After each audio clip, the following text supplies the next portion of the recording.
Mau ngomong masalah pengalaman ngajar nih ya, pernah marah nggak kayak mahasiswa?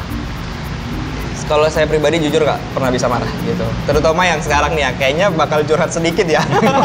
Mudah-mudahan mahasiswanya denger. Kalau misalkan orang tua saya bilangnya sudah, kalau misalkan kamu tidak bisa kuliah lewat jalur negeri, mohon maaf, kamu mungkin cari pekerjaan lain gitu. Apapun kerjaannya, jadi karyawan biasa, jadi buruh pun terserah. Sampai begitu.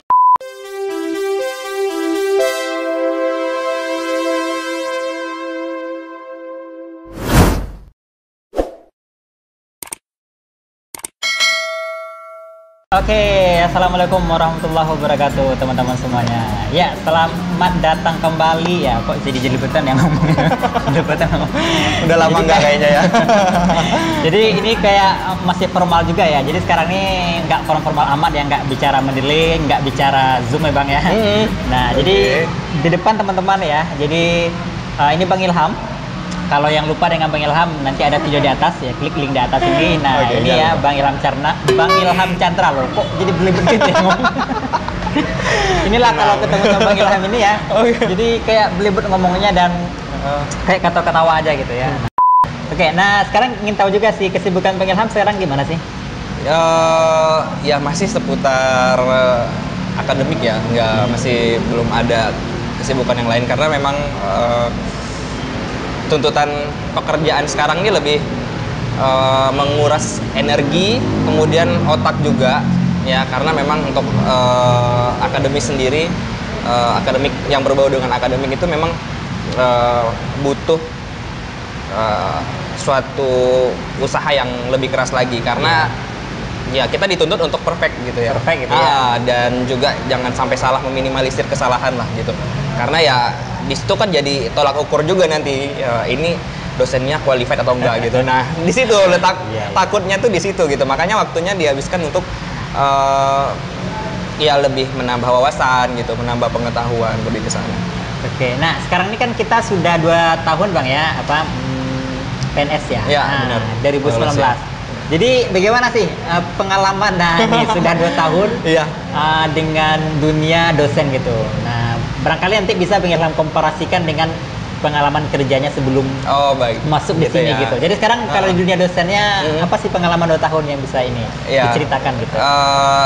Tentang dosen mungkin lebih ke bagaimana kita mencoba untuk tidak hanya menjadi seorang akademisi, tapi juga bagaimana kita bisa membaur dengan rekan kerja gitu, dan terlebih lagi sekarang itu posisinya sudah beda ya, walaupun dalam segi sosialnya saya tidak terlalu jauh nih umurnya dengan mahasiswa, tapi kan di situ juga tetap ada pembatasan ya, ada area tertentu yang memang kita harus jaga.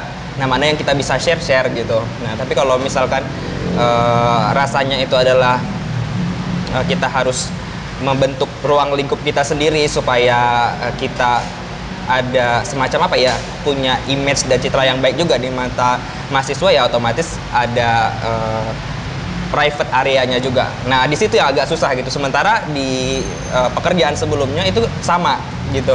Jadi perbedaannya hanya saya pernah jadi supervisor dan ada bawahan. Nah, tapi intinya kita tetap sama gitu. Tetap ngobrolnya itu santai, kadang bercanda. Nah, kalau sekarang kan bercandanya itu harus yang smart gitu loh.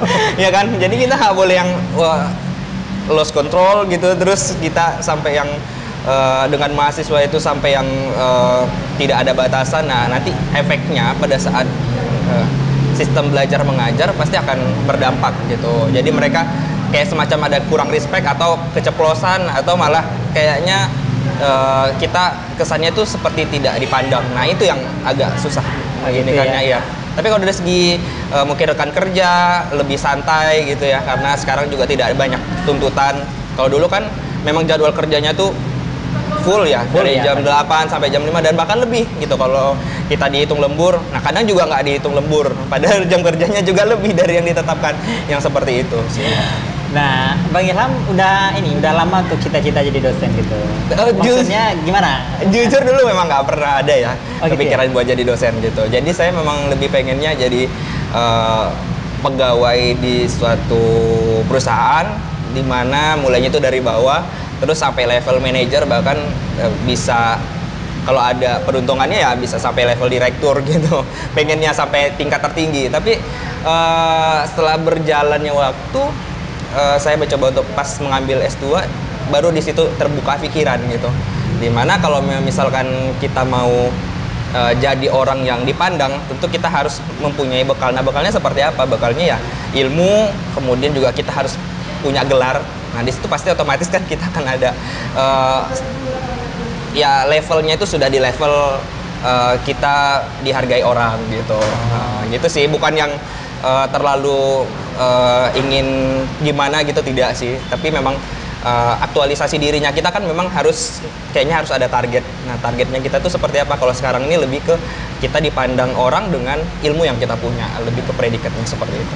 Karena tadi ngomongnya dari supervisor, ada karyawan, kemudian mau jadi direktur, berarti basicnya manajemen ya, orang manajemen. Manajemen, benar. Oh iya, jadi kalau orang manajemen tuh memang cluster ke bawah, apa maksudnya yang di bawah itu karyawan ya? Karyawan, kemudian di atasnya ada supervisor dulu, kemudian levelnya manajer. Nah, habis itu senior manager kan ada tingkatannya juga. Kalau direktur ya biasanya sih sudah sangat qualified gitu. Jadi ya mungkin itu agak cenderung lama, tapi ya setidaknya yang bisa kita capai itu ada level manager, junior manager, kemudian senior manager gitu. Nah itu. Tapi kan bisa juga diterapkan di perguruan tinggi, kan mulai dari ketua prodi, dekan, kemudian rektor, sampai dirjen pendik. Iya. Benar. Cuma gimana? Ada yang beda, maksudnya apa yang membuatnya kok jadi beda gitu ya? Iya. Kan sama maksudnya gitu. Iya gitu. Jadi apa ya, kalau di kalangan perguruan tinggi ini kayaknya belum sampai ke sana. Nggak tahu nih kalau misalkan 5 tahun ke depan apa 10 tahun ke depan berubah nih, sama seperti tujuan saya sekarang ini. Kan dulu nggak pernah mau jadi dosen. Entah nanti pada saat setelah berjalan 5 tahun, 10 tahun itu sudah ada target mungkin menjadi dekan atau jenjang yang lebih tinggi. Tapi untuk sekarang saya memang lebih ingin menambah wawasan saya dulu, supaya nanti begitu saya mendapatkan kesempatan di jabatan itu, saya sudah terbilang qualified. Nah, yang dalam pikiran saya tuh sekarang dosen itu harus serba bisa. Nah, sedangkan saya merasa kayak saya masih kekurangan ilmu, saya masih harus belajar lagi. Gimana mau jadi dekan? Itu kan udah orang sudah ada berpikir kan, wah ini udah tinggi banget nih ilmunya gitu. Sementara saya ngerasanya, wah masih kurang, masih jauh gitu. Berarti Bang Ilham ini orangnya yang sangat fokus sekali dengan kualifikasi ya. Jadi harus yang perfect, yang qualified. Nah, ini mohon dicatat ya. Nah, ngomong-ngomong masalah pengalaman ngajar nih ya, pernah marah nggak kayak mahasiswa? Kalau saya pribadi jujur nggak pernah bisa marah gitu. Terutama yang sekarang nih ya, kayaknya bakal curhat sedikit ya. Mudah-mudahan mahasiswanya denger. Ya, jadi zaman pandemi ini kan kita lebih cenderung ke sistem belajar mengajarnya online gitu. Nah, jadi ada pressure tersendiri. Jadi kayak semacam tekanan buat saya bahwa saya tuh tetap harus memberikan mereka wawasan langsung. Jadi maksudnya kayak semacam sharing, dan itu lebih kepada aplikasi dalam kehidupan sehari-hari gitu. Nah, otomatis kan kita harus online. Nah, terkadang buat mahasiswa yang di luar daerah, nah kendalanya di situ, jaringannya kan kurang stabil. Nah, pada saat jaringannya yang kurang stabil itu, mereka otomatis kameranya kan inaktif dong gitu, nggak aktif. Nah, kalau saya pribadi, saya memang pengennya tuh mereka tuh lebih aktif dengan melihat wajah mereka. Nah, itu akan membantu saya untuk memotivasi saya untuk semangat lagi dalam memberikan ilmu. Tapi yang ada kenyataannya pada saat mau masuk nih, belum ke materi inti, begitu saya bilang materi kita kali ini adalah mengenai rekrutmen. Dalam hitungan detik mati semua kameranya. Allah Akbar, saya ngerasa iya kan, kita otomatis terganggu gitu. Nah, terkadang ada juga mahasiswa yang lupa menonaktifkan audionya.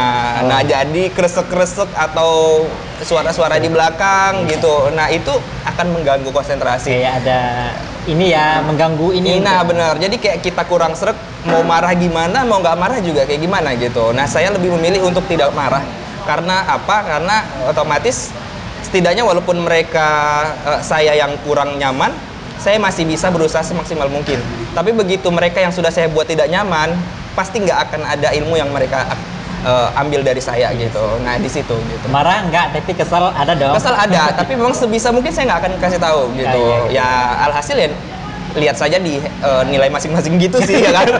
Gitu. Jadi bukannya maksudnya mau mengancam gitu tidak ya, tapi kan kita bisa melihat mana yang benar-benar berniat untuk kuliah, bagaimana mereka aktif di kelas. Nah itu kan menjadi penilaian tersendiri gitu. Nah kalau dari saya pribadi, mereka yang walaupun tidak banyak effort, jadi mereka mendengarkan, terus mereka aktifkan kamera dan juga sesekali bertanya, itu menjadi poin yang sangat menunjang nilainya gitu.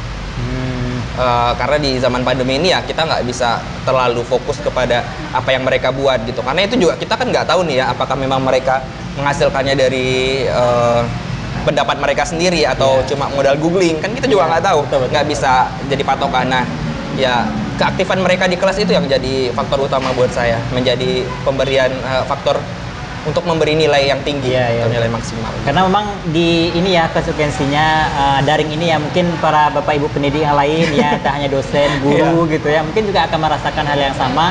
Bener. Dengan kondisi yang kita tuh berhadapan dengan para peserta didik gitu ya, secara virtual gitu kan, mudah masuk gitu ya, kemudian blank gitu ya, layar hitam semuanya karena mematikan kamera. Jadi memang sebenarnya kita nggak bisa menyalahkan seutuhnya, memang nggak bisa ya, karena memang banyak alasan. Pertama mungkin karena jaringan sehingga nggak stabil dimatikan gitu ya. Atau barangkali mungkin ada juga yang sengaja mematikan dengan dalih mungkin sambil tiduran, nggak tahu ya. Mungkin yang ini mungkin bisa lebih tahu ya mahasiswa yang ikut ya. Nah tapi itu nggak semuanya, nggak Bang Ilham aja sih. Semuanya kayaknya mengalami yang sama. Agak tenang. Kalau semuanya punya masalah yang sama gitu. Nah, selain dari mengajar nih Bang Ilham, riwayat pendidikan gitu ya. Nah, dari pendidikan tuh. Jadi sebelumnya S1-nya di mana Bang Ilham? S1 di Undri. Saya di Undri. Ngambil prodinya? Iya, Pekon, Fakultas Ekonomi. Ya, kalau sekarang udah ganti ya, FE gitu. Oh gitu. Ganti singkatannya aja gitu. Nah, kemudian konsentrasinya manajemen sumber daya manusia. Pada waktu itu uang kuliah berapa sih kalau Bang Ilham masih ingat per waktu saya kuliah S1 ya? Itu tahun 2006 masih sangat murah, lebih kurang 400 atau 600 ribu. Ya, jadi itu kebetulan saya lulusnya yang SNMPTN. Kalau dulu namanya SPMB kalau nggak salah. Nah, kalau sekarang kan sudah SNMPTN ya. Gitu. Jadi saya dulu pernah nyoba. Saya kan backgroundnya SMK. Oh gitu. Iya, SMK. SMK-nya SMK kejuruannya memang ekonomi. Oh gitu. Gitu. Jadi memang ngambil jurusan ekonomi. Jadi memang targetnya dulu mungkin bicara sedikit mengenai background keluarga ya. Jadi kebetulan saya juga bukan dari kalangan keluarga yang sangat mampu gitu, tapi memang alhamdulillah Allah beri kemampuan buat orang tua saya untuk bisa menguliakan saya juga gitu. Jadi memang targetnya dulu tidak untuk kuliah. Kenapa orang tua saya meminta saya untuk masuk di SMK?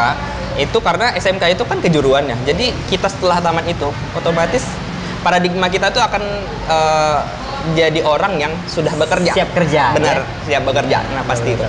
Nah jadi banyak juga di sekitar rumah saya yang memang orang-orang yang lulusan SMK itu sudah, karena dulu magangnya di bank, jadi bekerjalah di bank gitu. Nah begitu gitu. Jadi orang tua saya itu terdoktrin dong gitu. Jadi mereka pengennya tuh ya udah nanti begitu kamu tamat kamu bisa kerja di bank gitu. Padahal sebenarnya tidak juga kan. Maksudnya pada zaman orang tua saya mungkin iya, tapi beriring dengan perkembangan zaman itu ya akan penilaian akan berbeda-beda gitu.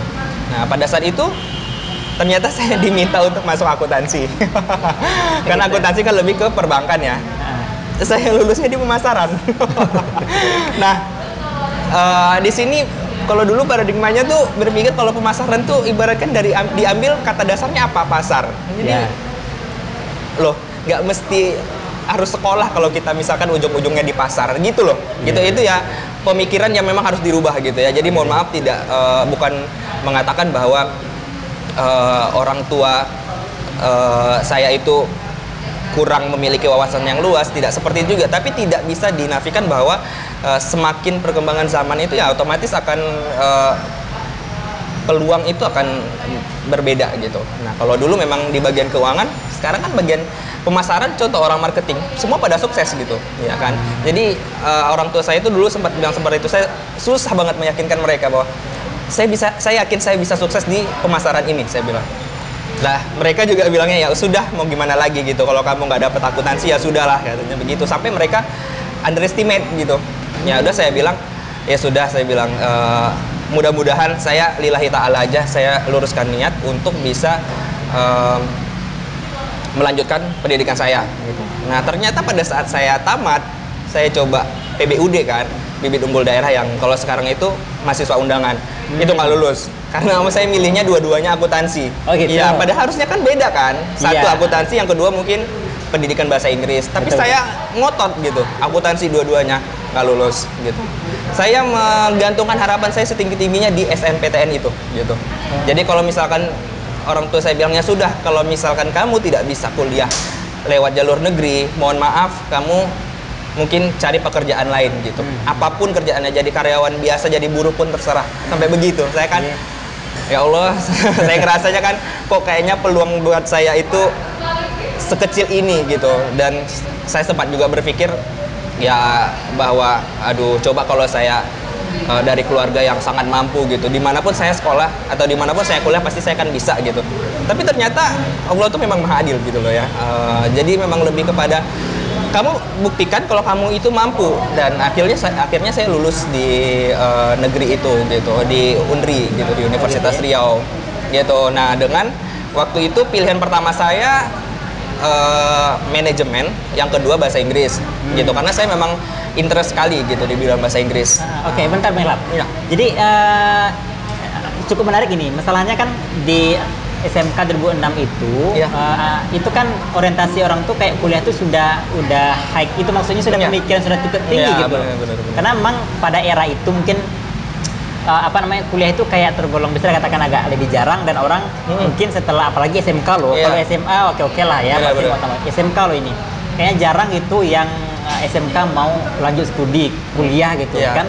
Itu maksudnya yang mendorong, maksudnya yang paling kuat untuk kuliahnya dari sisi orang tua atau keluarga kah, atau dari Bang Ilham sendiri? Karena itu kan kayak unik gitu, maksudnya kok mau gitu kuliah gitu.